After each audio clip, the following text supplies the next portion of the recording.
The colony on Vareth 4 was not a grand place, and nobody pretended it was anything special. It sat on the edge of known space, like a small house at the end of a long dirt road, far from anything important, and even farther from anyone who cared about it. The people who lived there were farmers and engineers and mechanics and teachers, and they had built their lives with their own hands on alien soil under an alien sky that glowed faint orange at sunset instead of red. They were simple people doing honest work, and they were proud of what they had made from nothing. Lena Vasquez was 11 years old, and she knew every corner of the colony the way a bird knows its nest. She knew which panels in the greenhouse rattled when the wind picked up, and she knew the exact sound the water recycler made when it needed a new filter.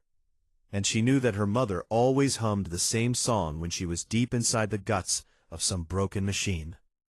Engineer and Lena wanted to be just like her when she grew up. She had her mother's dark eyes, and her mother's steady hands, and her mother's habit of going quiet when she was thinking hard about something. That morning, Lena was helping old Udo Barrick haul fertilizer bags across the eastern field when the sky changed. It did not darken the way it did before a storm. It flickered. One moment, the orange sky was there, and the next it was full of shadows, huge and sharp and wrong, like someone had cut holes in the daylight and pasted something terrible behind it. Ships, dozens of them. They came down fast and loud, and the ground shook so hard that Lena fell to her knees, and the fertilizer bags split open, and the white powder scattered into the wind like fake snow. Udo grabbed her arm and pulled her up and said one word, "Run." But there was nowhere to run. The Draelith came out of their ships like a flood of bark metal and scales. Teeth. They were tall, taller than any human, and their bodies were covered in thick reptilian hide that shimmered like oil on water. Their eyes were gold and cold, and they looked at the humans the way a person might look at insects on a kitchen counter, not with hatred, but with a simple absence of respect. They did not ask for anything. They did not explain anything. They simply began collecting people. Lena watched two Draelith soldiers grab Udo by the arms and drag him away, and he kicked and shouted, but they did not even slow down. She watched them pull families apart and push screaming children into metal containers and seal the lids shut. She watched her mother run out of the engineering bay with a wrench in her hand and swing it at a Draelith officer and connect hard enough to crack the scales on his forearm. The officer looked down at the wound, and then he looked at her mother, and then he hit her so hard she did not get up. Again, Lena screamed. That was the last sound she made for a long time. They took 37 people from Vareth 4 that day, and Lena was the youngest. The ships lifted off and the colony shrank below them until it was just a smudge of green and gray on a brown world, and then it was gone. Lena pressed her face to the cold wall of the transport container and felt the vibration of the engines in her teeth, and she made herself a promise that she would remember every single thing that happened from this moment forward. She would remember every face and every voice and every door and every hallway. She would remember because remembering was the first step towards something else. The Draelith took them to a station called the Severed Throne. It hung in the black between two dead stars like a metal fist clenched around nothing, and it was enormous, large enough to hold a small city inside its rings and corridors and chambers. The air inside smelled like copper and chemicals and something sour that Lena could not name. They separated her from the adults almost immediately. A Draelith officer with a scar across his snout looked at a data tablet and then looked at Lena and then spoke to another officer in their hissing language that Lena did not yet understand. She understood the tone, though. It was the tone of someone sorting objects into boxes. She was taken to a cell deep inside the station, a cold gray room with no window and no furniture except a metal bench bolted to the floor. And then they brought the chains. They were not normal chains. They were graviton shackles, thick bands of dark metal that hummed with energy, and pulled at her wrists and ankles like invisible hands pressing down. They were designed for war criminals and dangerous predators, beings 10 times her size and 100 times her strength. They locked them around the wrists of an 11-year-old girl. And they laughed while they did it. One of the guards, a younger Drelith with bright gold eyes, crouched down and looked at her face and said something in broken human common. "You are small thing from small world," he said. "You will learn to be quiet here, yes?" Lena looked at him and said nothing.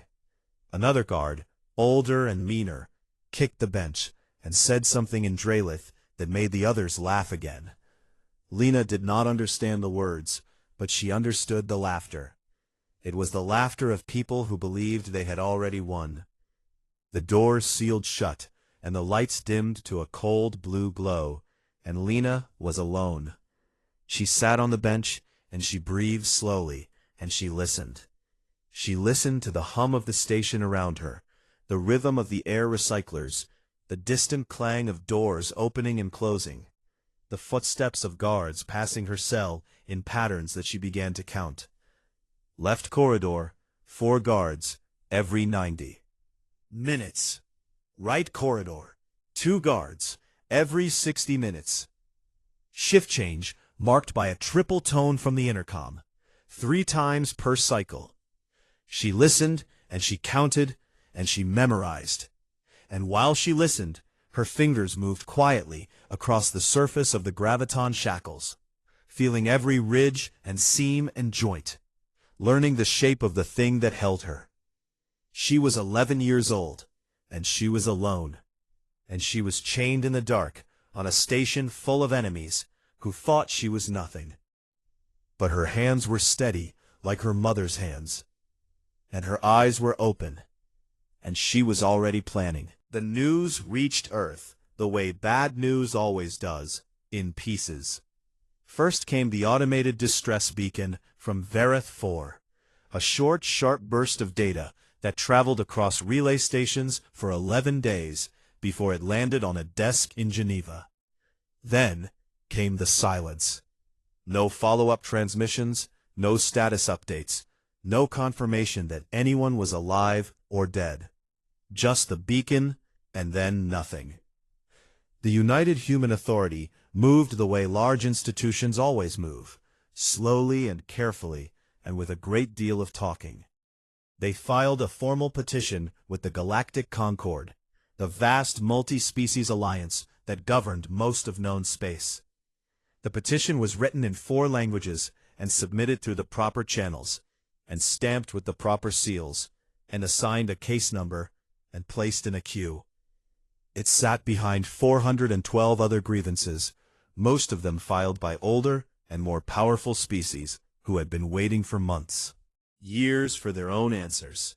A Vrith trade dispute over mineral rights, a Pelori complaint about shipping lane interference, a Sethkai territorial claim that had been under review for 6 decades. Humanity's missing people were item 413 on a list that moved like cold honey. Admiral Renko Malher sat in a dark office 3 floors below the UHA's main operations center, and watched the bureaucratic failure happen in real time on his screen. He was 61 years old, and he had fought in 4 conflicts that the Concord did not officially recognize, and he had scars on his body from weapons that the galactic community insisted humans were too primitive to encounter. His face was hard and lined, and his eyes had the flat, calm look of a man who had stopped being surprised by cruelty a long time ago. He commanded a division that did not appear in any official record. The UHA called them the Deep Space Rapid Response Division. Everyone who knew they existed called them the Honey Badgers, the name that started as a joke among the first recruits, a reference to a small Earth animal famous for its complete refusal to give up, back down, or care about the size of its enemy. The joke had become a name, and the name had become a reputation, and the reputation had become something that certain species whispered about in private, even though they publicly denied that such a force could exist, because the honey badgers were not supposed to exist. They were built in secret, inside hollowed-out asteroids, in systems that no one visited. Their ships were designed by engineers who had been officially listed as retired or dead. Their crews were volunteers who had signed away their names and their records and their right to be remembered. They were the thing humanity built in the dark, while the galaxy looked the other way. And now Malheur had a reason to use them. Intelligence packet arrived through a chain of sources, so buried that it took 3 separate decryption keys to open. It contained medical scans, surveillance captures, and internal Dralith communications intercepted by a human operative embedded in a Concord trade hub on the far side of the spiral arm. The Dralith were not just holding the captives from Vareth 4. They were experimenting on them. Bioweapon compatibility tests, the report said. The adults were showing signs of cellular degradation and immune collapse. 3 had already died, and the child, Lena Vasquez, had been moved to a high-security containment wing after an incident that the Dralith internal report described with a tone of confused outrage. She had bitten a guard during a routine inspection and severed 2 of his fingers clean off his hand. In the chaos that followed, she had unlocked 3 adjacent cells, using a technique that the Dralith security team could not explain, and freed 3 adult prisoners before she was tackled and restrained by 4 soldiers. 4 soldiers to subdue an 11-year-old girl. Malheur read the report twice, and then he closed it and sat in the dark for a long time. Then he went upstairs. The UHA council chamber was bright and clean, and full of people who wore nice clothes and spoke in careful, measured sentences. Malheur stood before them, in his worn uniform, and he told them what was happening on the severed throne. He told them about the experiments and the deaths and the child in chains. He asked for authorization to act. The council members looked at each other, and then they looked at their screens, and then the chairman cleared his throat and said that they needed to wait for the Concord's ruling on the petition. Malheur asked how long. 6 to 18 galactic standard months, the chairman said, and he said it with the tone of someone quoting a bus schedule. Malheur stood very still for a moment. He looked at the chairman, and he looked at the other council members, and he saw the thing he always saw in rooms like this: the careful, empty faces of people who had decided that patience was the same thing as virtue. He saluted. He turned. He walked out. He did not go back to his office. He went to a communications terminal in a sub-basement that was not connected to any official network, and he entered a code that only 11 people in all of human space knew. Within 1 hour, the signal had reached 12 ships hidden in 12 different locations across 3 star systems. Within 4 hours, those ships had powered up their drives and broken orbit on trajectories that converged on a single point deep inside Dralith-controlled space. Within 9 hours, the Honey Badger fleet was running dark through the void. No transponders, no identification tags, no flags, no names. Stealth frigates, moving faster than anything the Concord believed humans could build, cutting through space like silent knives. On a Vrith monitoring station at the edge of a quiet sector, an intelligence officer named Silith noticed something strange on her long-range scanner. Faint traces, almost invisible, moving in a pattern that did not match any known traffic route. She flagged the anomaly and filed a report with her superior. Her superior, a senior Vrith analyst with 4 decades of experience, opened the report and glanced at it and deleted it. "Humans do not have stealth ships," he said without looking up from his work. "They barely have a fleet." Silith said nothing, but she saved a copy of the report on her personal device. Something told her she was going to need it. 3 weeks inside the severed throne, and Lena Vasquez had become a problem that the Dralith did not know how to solve. After her 3rd escape attempt, they moved her to a containment cell in the deep core of the station, a room originally designed to hold Class 7 predatory fauna, creatures with claws that could shred bulkhead plating, and jaws that could crush titanium pipe. The cell had graviton chains anchored to the floor and ceiling, a neural dampener field that pulsed at a frequency meant to suppress higher brain function, and atmospheric controls that the guards had dialed down to 4 degrees. 4 degrees. Cold enough to see her breath, cold enough to make her fingers stiff and her muscles slow, cold enough that the Draelith scientists believed she would simply shut down and stop being difficult. She did not shut down. She sat on the metal floor with her back against the wall, and she breathed slow and steady, and she focused on the sounds around her. The way her mother had taught her to focus when a problem seemed too big to solve.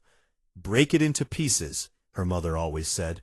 Small pieces, and then smaller pieces, and then the smallest piece you can hold in your hand, and start there. So Lena started there. She could not escape the chains right now, so she studied the chains.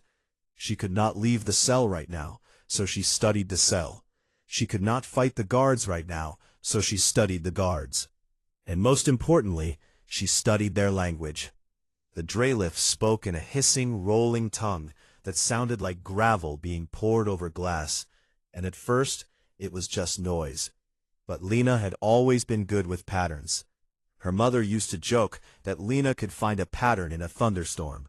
She listened to the guards talk outside her cell, and she began to pick out repeated sounds and match them to actions. The sharp click they made before a door opened. That always came before a shift change. The quick double hiss that meant someone important was coming. Word by word and phrase by phrase, the language began to take shape in her mind, like a machine assembling itself from scattered parts. By the end of the second week, she could understand roughly 70% of what the guards said. She learned that they were bored. She learned that they thought the war criminal in Cell 9 was more dangerous than the human child. She learned that the station commander was under pressure from the hegemony leadership to produce results from the bioweapon tests. And she learned that not all of the Draelith agreed with what was happening here. That was how she met Tessic. He was young, barely past adolescence by Draelith standards, with scales that had not yet darkened to the deep green-black of adulthood. His father was a mid-ranking officer on the station, and Tessic had been brought along as part of his military education, a common practice among Draelith families of rank. He was supposed to be learning discipline and strength, and the proper order of things. Instead, he was horrified. He found Lena's cell during an unauthorized exploration of the lower decks, and he stood on the other side of the reinforced glass and stared at her with wide gold eyes that reminded Lena of a scared animal. She stared back. He came back the next day, and the day after that. On the fourth visit, he brought food. Real food, not the nutrient paste the guards gave her, and he slid it through the maintenance slot at the base of the door.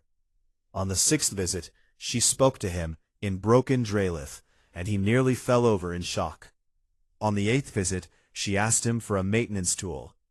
He hesitated for a long time, and she could see the war happening inside him.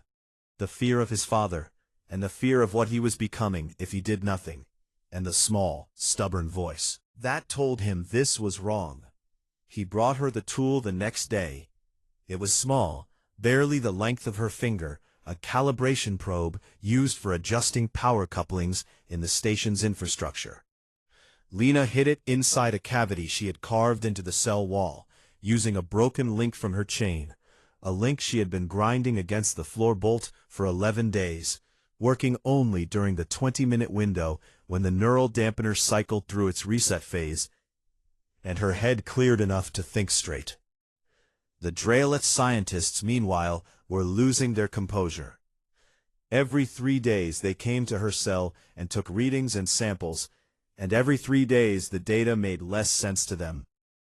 Her cortisol levels, the stress hormone that should have been destroying her body by now, had stabilized.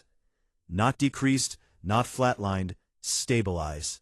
Her system had found a new baseline and was operating within it as if the constant cold and isolation and fear were simply the new normal, and her body had decided to work with it instead of against it.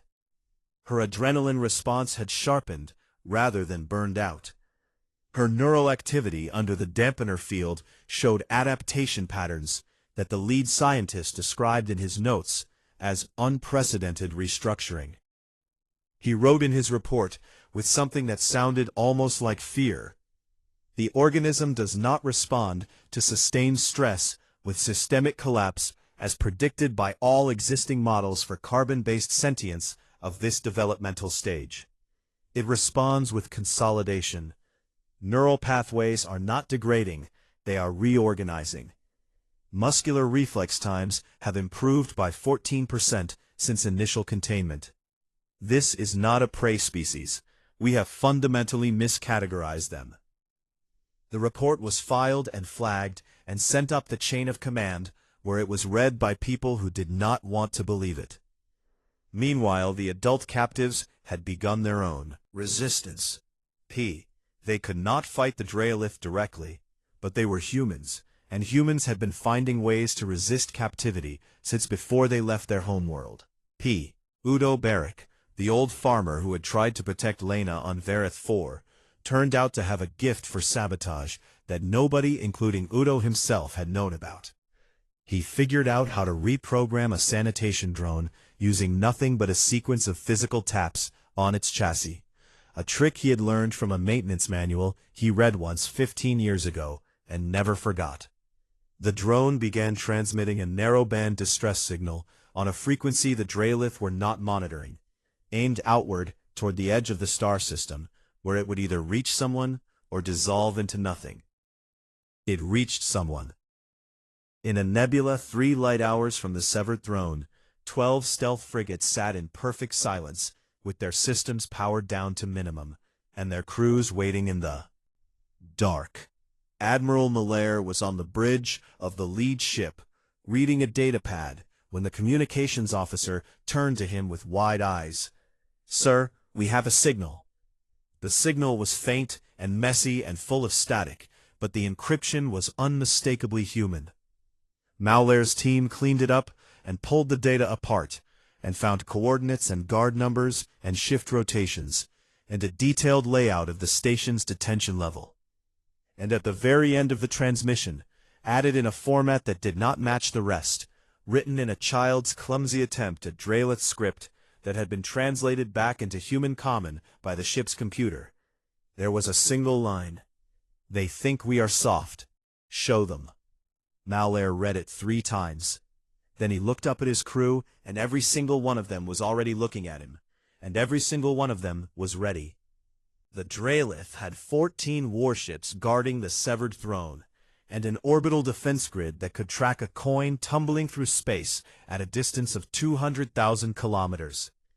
They had early warning systems designed by Pelori engineers, and shield generators sold to them by Sethkai merchants, and a security doctrine built on 6,000 years of military tradition that had never once failed them in a major engagement. None of it mattered. The Honey Badger fleet decloaked at 0317 station time inside the defensive perimeter. Not approaching the perimeter, not probing the perimeter, inside it. 12 ships appeared out of nothing, like ghosts stepping through a wall, and they were already firing before the first alarm sounded. The Drealith command bridge erupted in chaos. Officers screamed at technicians, and technicians screamed at their screens, and the screens showed something that the entire Drealith military hierarchy had been told was impossible. Impossible. Human stealth ships operating inside a Class 3 defense grid without triggering a single sensor. The encryption keys that protected the grid had been compromised, and no one could figure out how. The truth was that human intelligence operatives had been embedded in Concord trade hubs for over a decade. Quiet, patient people who made friends and learned systems, and copied data, and sent it home through channels so deeply buried that even the Vrith intelligence service had never found them. The jamming technology that blinded the Drealith sensors was even worse. It was based on Sethkai crystalline resonance, a phenomenon that the Sethkai had publicly declared could never be replicated by any species that had not spent 10,000 years studying quantum harmonics. Human engineers had reverse-engineered it in 7 years working out of a converted cargo hold in an unnamed asteroid belt. The Draelith fleet commander, a veteran named Overseer, Kael Vreth, shouted orders from the command deck of the station, and his ships moved to engage. They formed the traditional Draelith battle line, a rigid wall of overlapping firepower designed to crush an enemy through sheer concentrated force. It was textbook, and it was ancient. And it was exactly what the honey badgers had expected. The human ships did not form a line. They did not form anything. They scattered and regrouped and scattered again, like a school of predatory fish. And they hit the Draelith formation from 6 angles at once, never staying in one place long enough to be targeted, never presenting a unified front that the Draelith gunners could lock onto. Each frigate operated with autonomous aggression, its crew making split-second decisions without waiting for orders from the flagship, because the honey badgers did not fight with a command hierarchy. They fought like a pack. Every member knew the goal, and every member was trusted to find their own way to achieve it. And the result was a kind of organized chaos that the Draelith had no doctrine to counter. Within 11 minutes, 3 Draelith warships were disabled, and 2 more were venting atmosphere. Within 17 minutes, the orbital defense grid was offline. Within 22 minutes, the Draelith fleet was broken and scattering, and Kael Vreth was screaming into a communication system that no longer worked. Commander Yael Osei led the boarding teams. She was 34 years old and built like a person who had been fighting her entire life, because she had been. She came from a colony world that the Concord had abandoned during a border dispute when she was 12, and she had spent the years since then making sure that no one she cared about would ever be abandoned again. Her team consisted of 40 operators in sealed exo-armor, heavy-plated suits that enhanced their strength and speed and protected them from most conventional weapons. They breached the station hull at 6 points simultaneously, cutting through the outer plating with thermal lances that turned metal into glowing liquid in seconds. The Draelith security forces inside the station were elite soldiers, the best the hegemony had to offer, trained in close-quarters combat, and armed with plasma rifles that could melt through a concrete wall. They held their positions, and they fought hard. It did not save them. The humans moved through the corridors like water through cracks, flowing around obstacles and reforming on the other side. They did not advance in neat formations. They improvised. They adapted. They used the station's own architecture against its defenders, flanking through maintenance tunnels and dropping from ventilation shafts and appearing behind fortified positions that the Draelith had thought were secure. And they did not stop. A Draelith sergeant put 3 plasma rounds into the chest plate of a human operator and watched the human stagger, and then watched the humans straighten up and keep coming. The armor held, but even where it did not, even where a round found a gap and drew blood, the humans did not fall. They kept moving forward with a persistence that the Draelith had never encountered in any species across 6,000 years of warfare. The station's internal defenses fell in 19 minutes. Deep in the core of the station, in the Class 7 containment cell where they had put an 11-year-old girl, Lena Vasquez felt the explosions through the floor. She had been waiting. She did not know exactly what was coming, but she knew that her message had been sent, and she knew that if there were humans out there who heard it, they would come, because that is what humans did. The neural dampener was in its reset cycle. She had 20 minutes of clear thinking, and she used the first 30 seconds to pull the head out. Maintenance tool from its hiding place in the wall. She did not use it on the chains directly because the graviton shackles were too strong for a simple calibration probe to cut. Instead, she used the tool on the power coupling at the base of the left shackle, rerouting the energy flow into a feedback loop that she had designed in her head over the course of 9 days. The shackle's locking mechanism was not meant to handle its own power being turned against it. The energy cycled and built and cycled again, and the shackle began to vibrate, and then to whine, and then the locking mechanism overloaded and blew apart with a sharp crack that rang through the cell like a gunshot. Her left hand was free. She used the same technique on the right shackle, and then the ankle restraints, and each one broke faster than the last, because she was getting better at it. The chains fell to the floor in pieces, twisted and split, rated to hold a Class 7 apex predator, broken by a child who refused to stop thinking. Lena stood up. Her legs were shaking, and her wrists were raw and bleeding where the metal had rubbed the skin away, and she was cold down to her bones. She picked up a broken chain link, the same one she had been grinding for weeks, now sharp enough to cut. Then she opened the cell door from the inside, using an override sequence she had memorized from listening to the guards, and she stepped into the corridor. She moved fast and quiet through the hallways, toward the other detention cells, and she opened every door she could reach. Prisoners stumbled out, confused and blinking, humans and others, and she told them to follow her, and they did, because there was something in her voice that made people listen. By the time Commander Osei's team reached the high-security wing, they found a scene that none of them had expected. Lena Vasquez was standing in the middle of the corridor. She was barefoot and thin, and her hair was matted, and her wrists were wrapped in torn fabric from her own shirt to stop the bleeding. In her right hand, she held the sharpened chain link like a knife. Behind her stood 11 freed prisoners. At her feet lay 2 Drelith guards who were alive but unconscious. Osei stopped, and she stared at this girl who was 4 feet tall and weighed maybe 70 pounds, and who had done what a squad of elite soldiers had been sent to do. She knelt down so she was at eye level, and she held out her hand. "I am Commander Osei," she said. "We are here to take you home." Lena looked at her hand and then looked at her face, and for the first time in weeks, something shifted behind her eyes.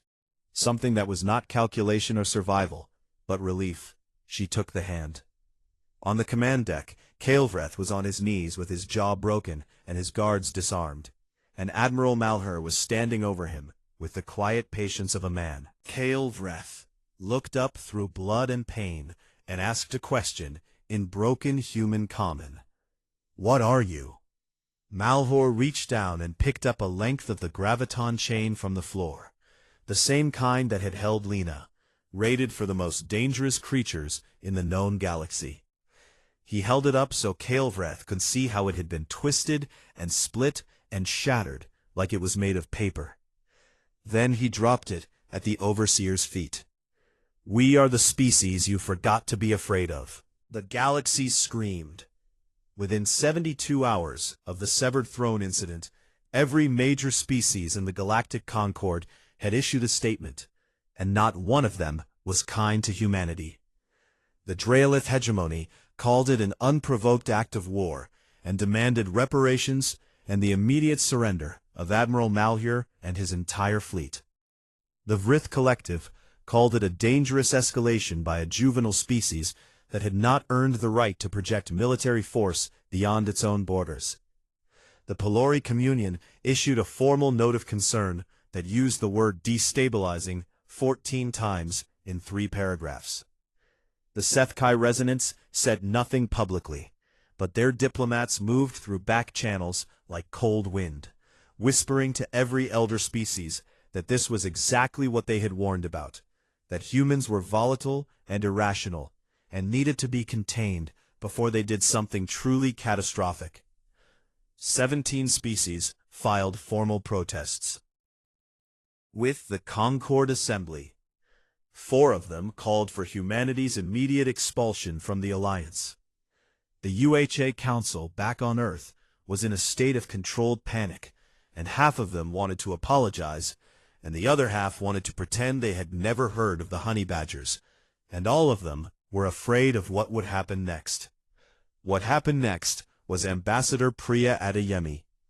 She arrived at the Concord Assembly on Nexus Station, wearing a simple dark suit and carrying a single data case, and she walked into the largest diplomatic chamber in the known galaxy, with the calm, steady stride of a woman who had already decided exactly how this was going to go.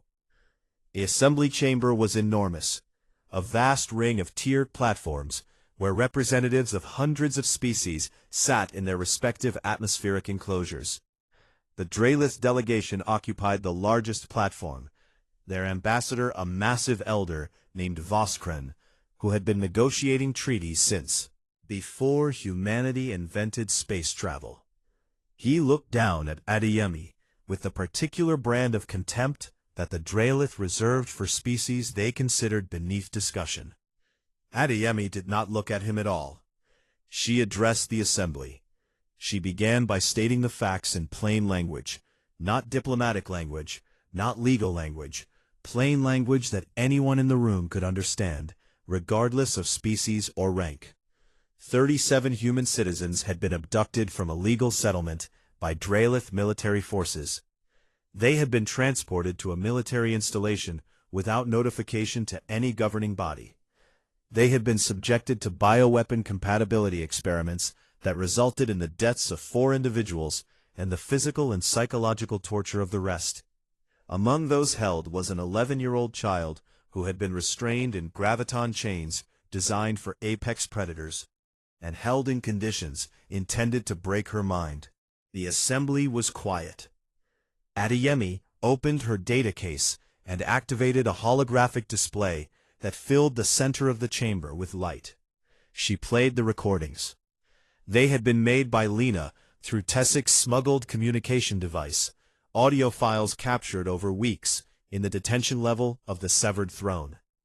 The assembly heard Draelith guards laughing about which human prisoner would break first. They heard scientists discussing acceptable mortality rates for the bioweapon tests, with the same casual tone a person might use to discuss the weather. They heard a guard describe the child, Lena, as entertainment because her repeated escape attempts amused the night shift. They heard an officer recommend increasing the neural dampener intensity to see what would happen to human brain function under sustained suppression, not for any scientific purpose, but because he was curious. The recordings played for 12 minutes, and when they ended, the silence in the chamber was absolute. Then Adeyemi did something that nobody expected. She did not ask for sympathy. She did not ask for justice. She turned her attention to the elder species themselves. She presented a sealed intelligence report from the Vrith Collective, the one filed by the officer named Silith, the one that documented anomalous ship movements heading toward Draelith space, the one that Silith's superior had deleted. The Vrith delegation went very still. She presented a Pelori diplomatic memo, intercepted and decoded by human intelligence, that explicitly advised non-engagement with juvenile species disputes as a matter of policy.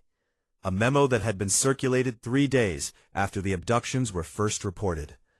The Pelori delegation began to shift in their seats, and then she presented a Sethkai trade record, verified and authenticated, showing that the Sethkai had sold the Draelith the graviton chain technology used to restrain the captives, chain technology that was specifically rated and marketed for use on humans, a product designed for a customer and a purpose that the Sethkai knew about and profited from. The Sethkai platform went dark as their representatives retreated behind their atmospheric shields. Adeyemi let the evidence sit in the air for a long moment. Then she spoke, and her voice was steady and clear, and it carried to every corner of that enormous room. This assembly was built on the principle that all member species are entitled to protection under Concord law, she said. 37 of our people were taken and tortured and experimented on, and 4 of them died, and a child was chained in the dark for weeks, and this assembly did nothing. Not because it could not act, but because it chose not to act. Because we are a juvenile species, and juvenile species are disposable in the mathematics of this institution. Vrith saw the warning signs and looked away. The Pelori had a policy of looking away.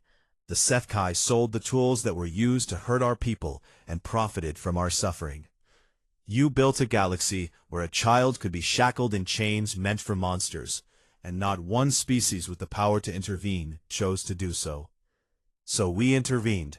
We will always intervene. And if this assembly cannot protect its youngest members, then we will build something that can. She closed the data case, and she stood there, and she waited. Voskren, the Drelith ambassador, rose to respond, but before he could speak, something happened that had not happened in the Concord Assembly in over 300 years. A junior species representative stood. It was a delegate from the Morith, a small insectoid civilization that had joined the Concord only 40 years ago and had never once spoken in a full assembly session. She stood, and she said, one sentence. The Moriths stand with humanity. Then another delegate stood, a representative from the Keth, a species of aquatic beings who had been Concord members for 2 centuries and had spent most of that time being ignored.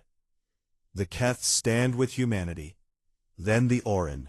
Then the vassal chains of Tepper. Then the drifting mines of Pellucid. One by one, 12 junior species rose and declared their support for humanity. And by the time the 12th one stood, the elder species delegations had realized that something fundamental had shifted in the room. The vote to censure humanity failed. It did not fail by a small margin. It failed by a margin that the Concord had never seen on any resolution in its entire history, because the junior species voted as a bloc for the first time ever, and their combined numbers were enough to block any action the elder species tried to take. Humanity did not leave the Concord. It stayed. And within 6 months, it formalized what had begun in that chamber into something permanent, a new alliance within the alliance, called the Compact of Ascending Species. It was open to any civilization that had been classified as juvenile or minor or provisional by the Concord's hierarchy, and within a year, 32 species had joined. The Compact did not seek to overthrow the elder species or burn down the Concord. It simply said, we are here, and we matter, and we will protect each other since you will not protect us. The Drelith hegemony quietly dropped its demands for reparations after the bioweapon evidence became public, and several Drelith officials were removed from their positions, including the scientists who had conducted the experiments. Tessic, the young Drelith who had helped Lena, was granted asylum in human space and enrolled in a school on a colony world, where he was the only Drelith for 200 light-years in any direction, and where he was, by all accounts, doing just fine. Admiral Malher retired from active service 3 months after the incident and disappeared into a quiet life on a planet whose name he asked not to be made public. Commander Osei took over the Honey Badgers, and the first thing she did was commission a new unit patch, a small silver badge in the shape of a honey badger standing on a broken chain. Lena Vasquez went home.